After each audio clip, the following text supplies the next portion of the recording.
Namaste and good morning.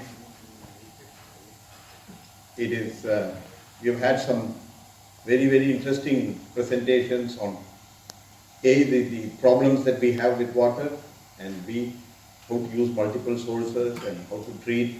All these different angles come. Now, I come from a different perspective of what to measure, and how to use the information that we get from measuring water.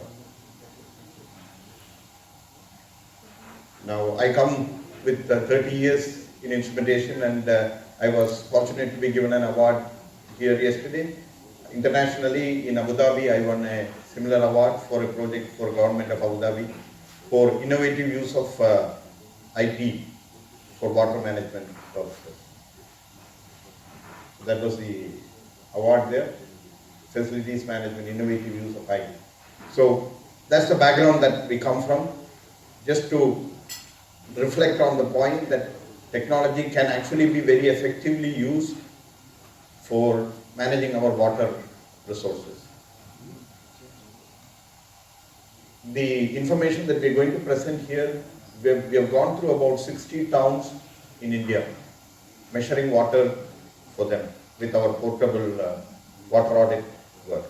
And we have been able to acquire some useful information on how our water networks are, what are the challenges there. You have old infrastructure which are more than half a century old. In some cases, we have even seen pipes which are 100 years old. So we have these infrastructure issues when you have to measure. Some of the challenges are there. Then, as end users, what would be the needs in terms of monitoring and information? How to manage that? What solutions that we can put forward? And we say all this, of course, with a commitment to prove what we are trying to present in the best interest of water management in India.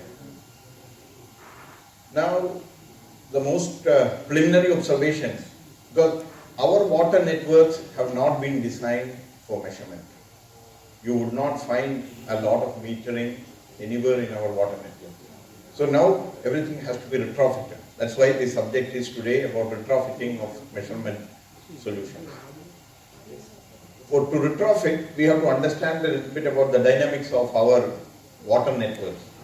One thing that we will observe in many cases is the velocity in our water pipelines. I'm talking about specifically here municipal water distribution systems. Many cases we are noticing where the velocity, perhaps to manage the leaks through the system effectively, the operators of the system drop the pressure and they operate at velocities which are 0.2, 0.3, sometimes 0.1, very low velocity water supply. Now, that is a critical aspect to observe, because a lot of the measurement technology that we use, they have a certain minimum velocity cutoff, 0.5 meter per second, for example. You will see in a lot of these specifications that are produced, you say measurement velocity minimum 0.5 meter per second. Accuracy expectation may be 0.5 to 1%. So now, if your measurement low velocity is 0.5 meter per second, then how do we propose to measure flows which are 0.1, 0.2, even 0.01, very low velocities? You have to select the technology that can handle that kind of low velocity. Otherwise, a lot of the water will go through and the meter will sit there and read nothing. And you will say, okay, this is my water consumption. But then how do you account? You will never attain your mass balance on that kind of. So please take care of the measurement. In our country, by default, wherever we have done metering, we have gone for electromagnetic flow measurement, which is very good, very robust, long-lasting. Yes.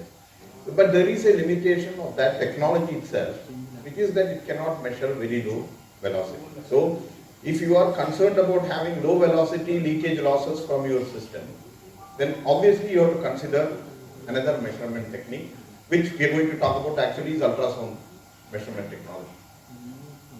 You also have some cases, not very many, but we do have some, where the velocity is somewhere close to 1.5 meter per second, which is, I suppose it is on the higher side for a typical water pipeline. So that increases the risk of water hammer in the pipeline, should there be any change, any closage of valve or anything happening in the network, you could have water hammer and breakage of pipe cycle. So your monitoring solutions that you deploy can actually present for you now with technology. You have SCADA system, you can measure and show it anywhere. Here is a SCADA system that, that demo system that we have at the stall. Now I have the same over internet in an iPad, or you can even see it in your mobile phone. So now your control room is not relevant. You can see the information just about anywhere. Now, when you have high velocity like this and the information is available to you continuously on your screen like that, then you are able to say, okay, this pipeline is getting overloaded, or that there are heavy leakage losses from the system. And before the rupture actually happens, you can be proactive and start looking into the problem. That way, it typically in a project, I was having a chat yesterday, the cost of your measurement would be somewhere between 3 to 5%.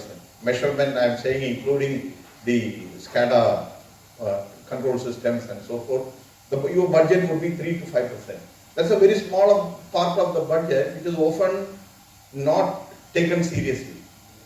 Yet, it is this 3 to 5% which is going to serve you well when you have the asset in operation.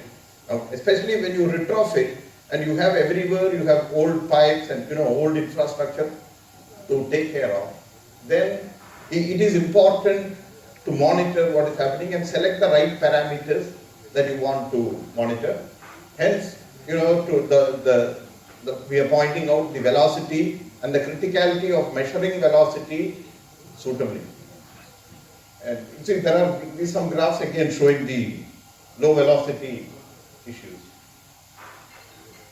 Typically, how much would there, we are talking smart here, you have smart cities, and we have reviewed the measurement requirements of several of these cities, and your cost come to 75 crore, there are about 50, 75 to 100, depending on the population, the volumes of water that you are handling, the number of sources you have of water, all these things.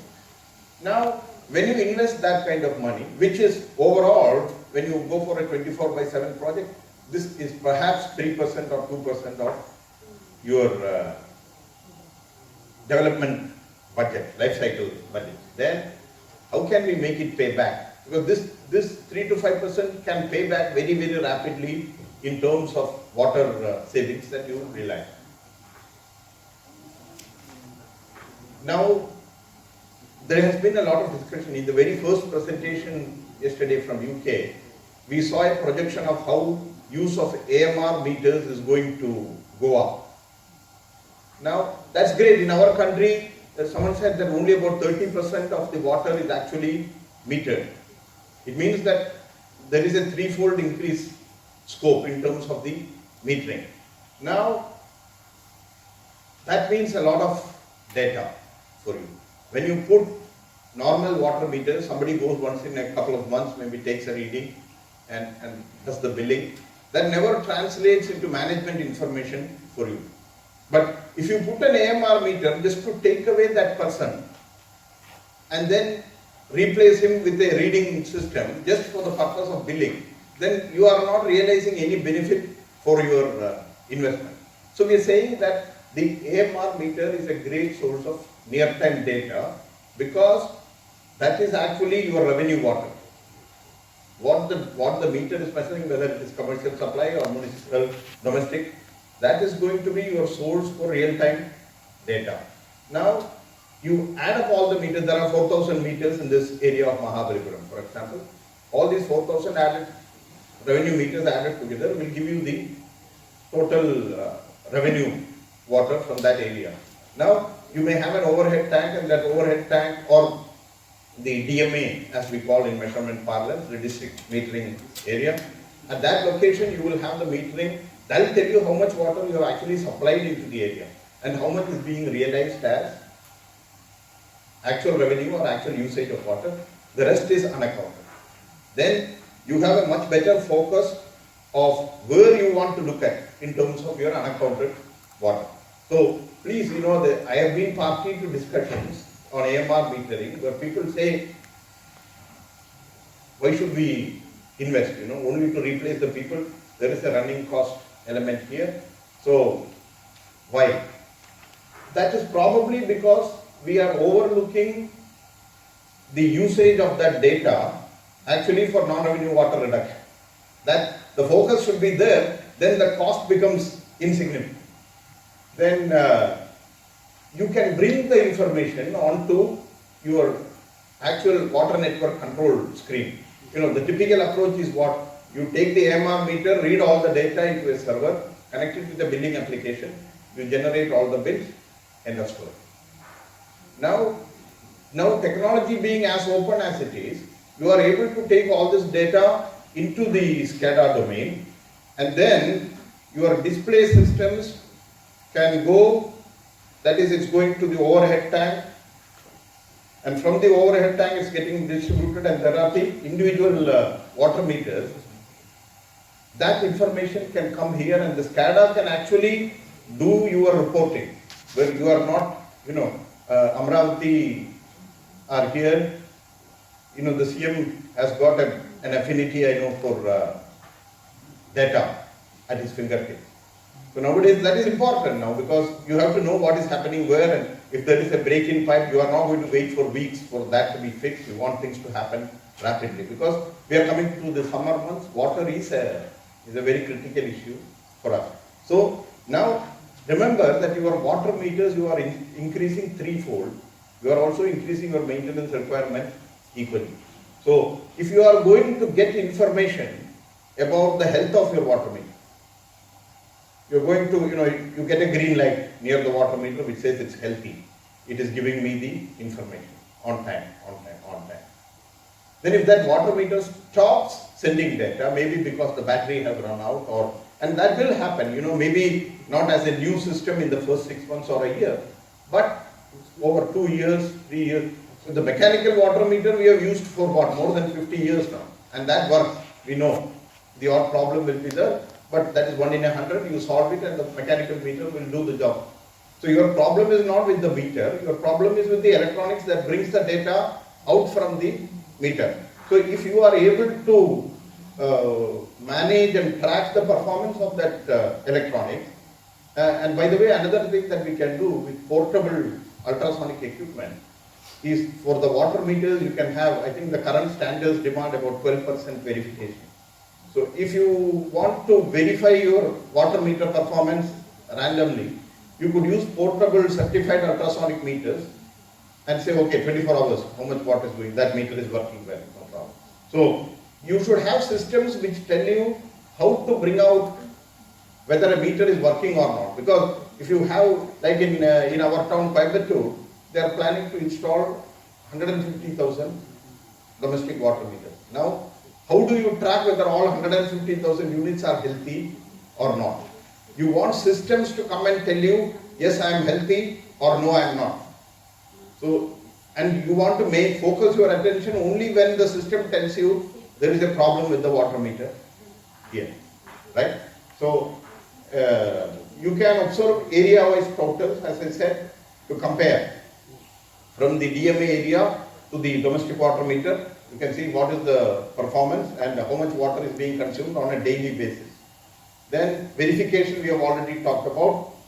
Diagnostics, how to check the health of your AMR meter and make sure that they are continuously in working condition throughout, and how to easily point you to the failures in the metering system. Like this, you keep going one step back. I'll just move to the next. In your water supply system, typically you start from the source, which is the reservoir. Maybe you have one reservoir, maybe you have multiple. Then you go to the water treatment plant, and then bulk storage, then the local storage area, which is the overhead tank, and then out into the distribution system. Now, if you do metering at the local area only and ignore the top bar, bulk losses are obviously in the bulk system. So you have to have appropriate smart metering. That I have a very good computer at home does not make it a smart home. Smartness is not in the hardware that you purchase. Smartness is in the way we implement it, so that it helps us to achieve the end objective that we are chasing.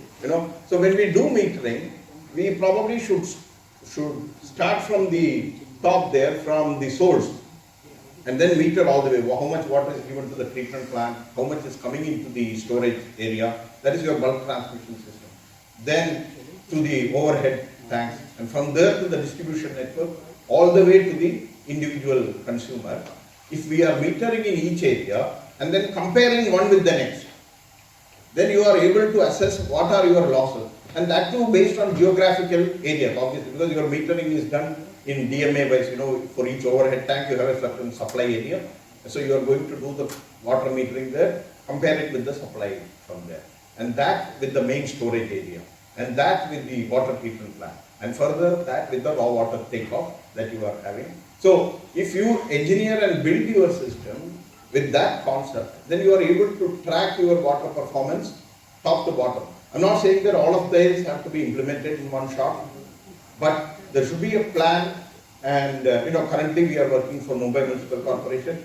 They are looking at that level, the bulk water transmission to the storage areas. Then they would come down naturally into downstream monitoring. So with a plan, if we monitor top to bottom, then you realize water savings. Otherwise you say, I see the losses in the local distribution system, but I don't see what is happening in the main pipeline. The award that we won yesterday, that was for measuring for Kancheepuram Municipal Corporation in their bulk water supply line. There was very, very significant losses which were going unnoticed. Simply by putting 2 meters on either side of the transmission pipeline, we were able to point out the losses. They actually traced it and fixed. Maybe they had an idea where it is happening also. So once they got the measurement, they were able to notice and rectify quite rapidly. So we suggest that there should be a metering concept which is top to bottom.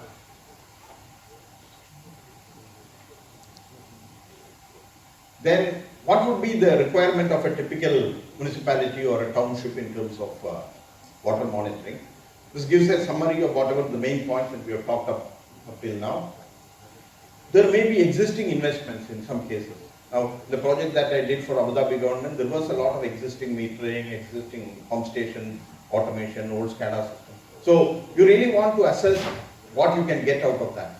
You don't want to just put in budget all for replacements and things like that. You put an effort to integrate what you already have.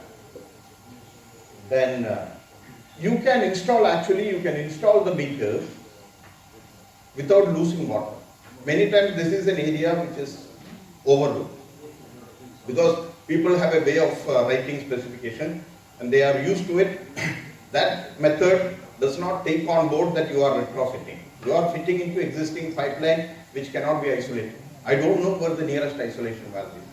And it is a spaghetti network. It is all interconnected. Where will I isolate to install my meter? So you have considerable losses of water just to get your meter in place. Now, suppose you are able to get your metering without having to cut the pipe, and you are able to install the meter online without having to shut down part of your network.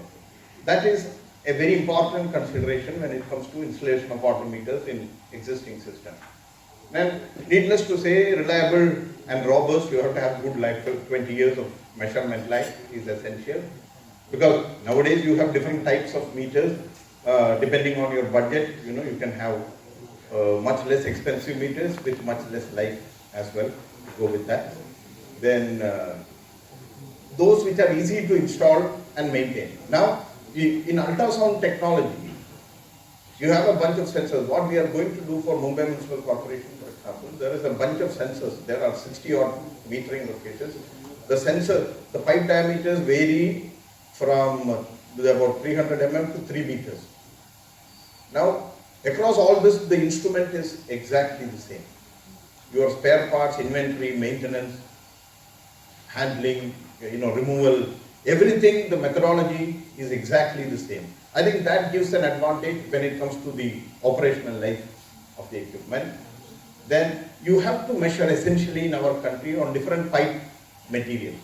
You got to have technology which can handle whether it is a plastic pipe or a metal pipe, you have to be able to measure on different pipe material, which actually is what we are doing with our water audit works throughout in different places.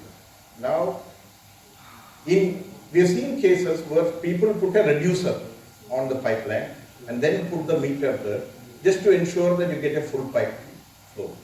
Now, anytime, as you know, if you reduce the pipe diameter, you are going to have a pressure drop. And that pressure drop will be there for the life of the system. Why do you have to do that when you can use a technology which allows the water to flow straight through with whatever head is available? Because there was a comment yesterday I heard, people get water here, but at the tail end of the network they don't get water. And yet we go and create pressure drop just for the sake of metering. So that is something to watch for. Then velocity. Velocity is a parameter that you can bring directly onto your screen. That is very useful because that is telling you what is happening with the water, how is it behaving inside the pipe. Now, bidirectional flow. In many cases, you have in an interconnected network, you have forward flow, you have reverse flow. So you need to measure how much is forward, how much is reverse at what time, and what is the net water flow in which direction.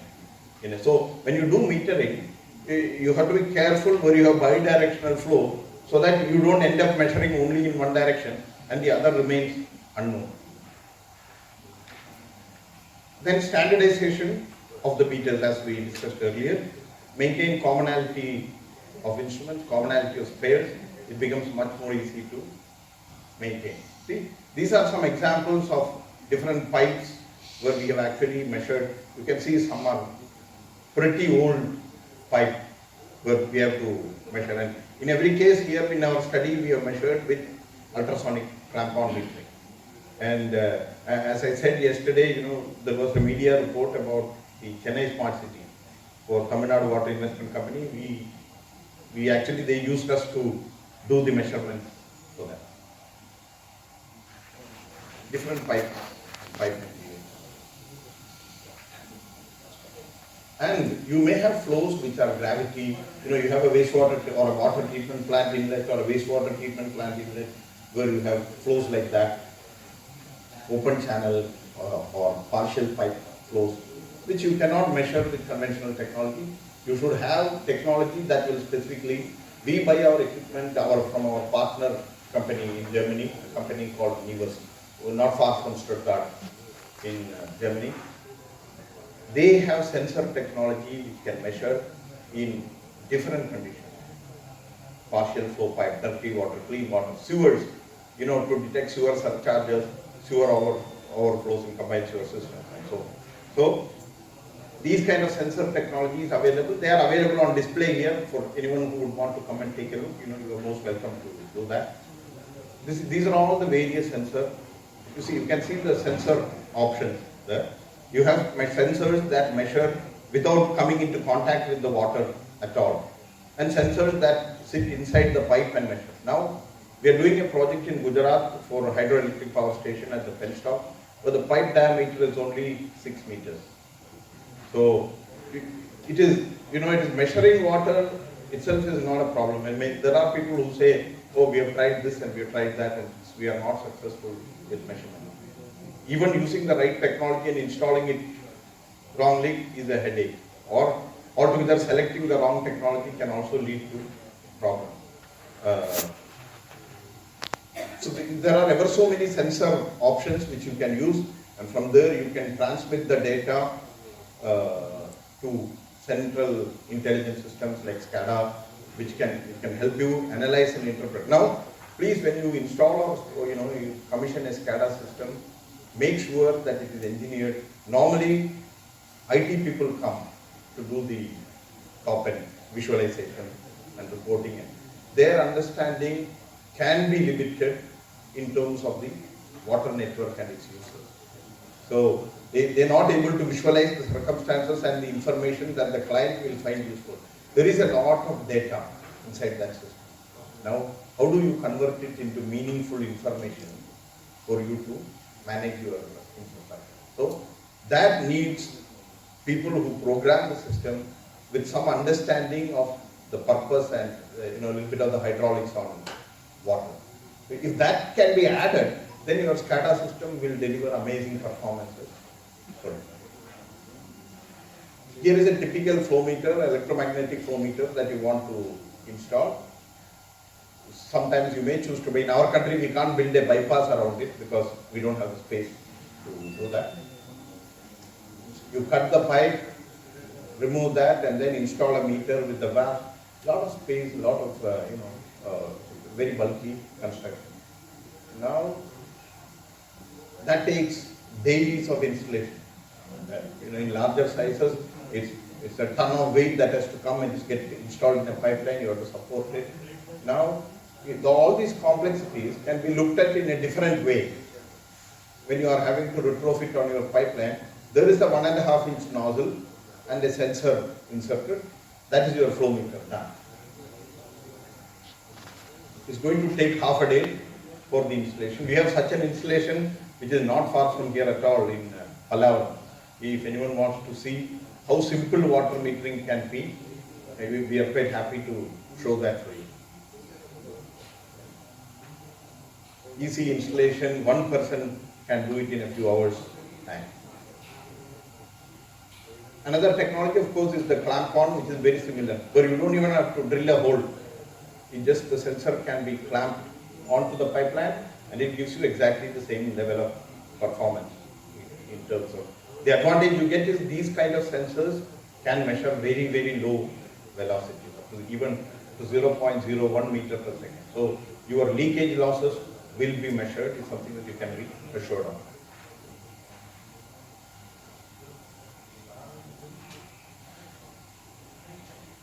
So these are, I think, the rest, this is a very long presentation. There are a lot of details on the advantages and disadvantages of the various technologies.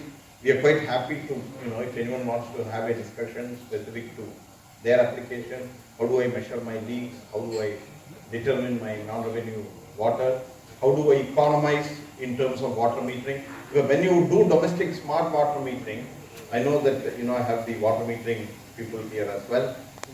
People talk about the cost of the water meter, but what we need to be mindful of is the maintenance cost angle, where when you have to send all the data by GPRS, that is a running cost month on month for the life of the system. So you got to have a communication mechanism which can integrate the data locally and then in a minimized way send it to the central server network. The second is you are increasing your water meter base threefold or more in many cases. Who are you going to take care of it? What is the effective way of maintaining it? And thirdly, as we discussed earlier, do we want to put water meters merely as replacement for a handful of men whom you want to keep anyway?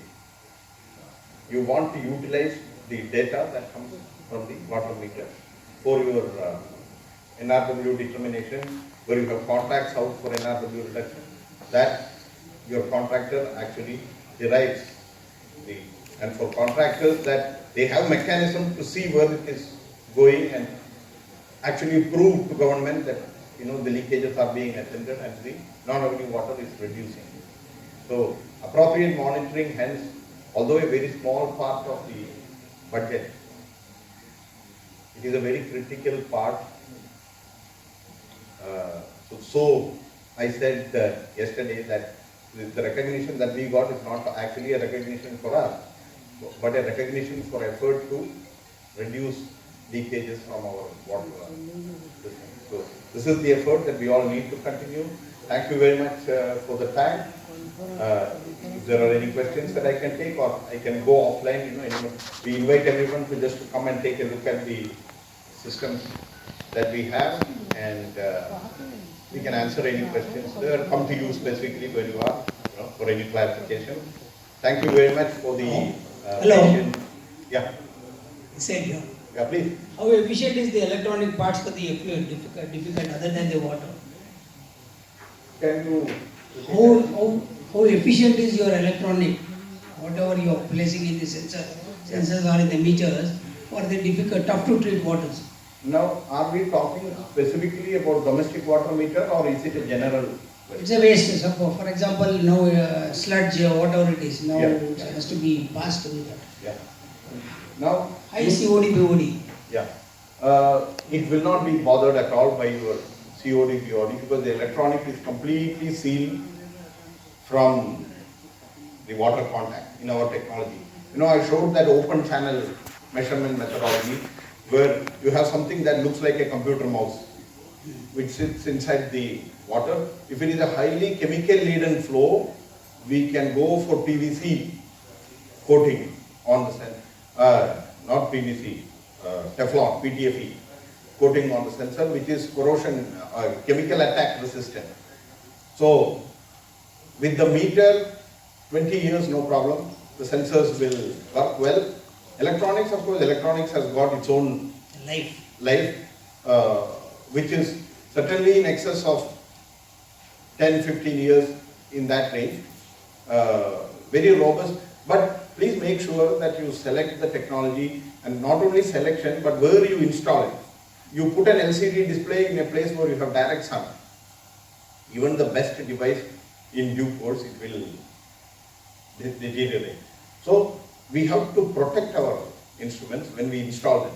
Use it, install it the right way, then you will get the requisite performance and the life out of it. Because you spend money on the best possible instrumentation and then the installation is not appropriate, that will leave you in a situation where, 5 years, 7 years down the road that you are having problems. Surge. In our country, surge protection is an important aspect when it comes to metal. Lightning strikes are many.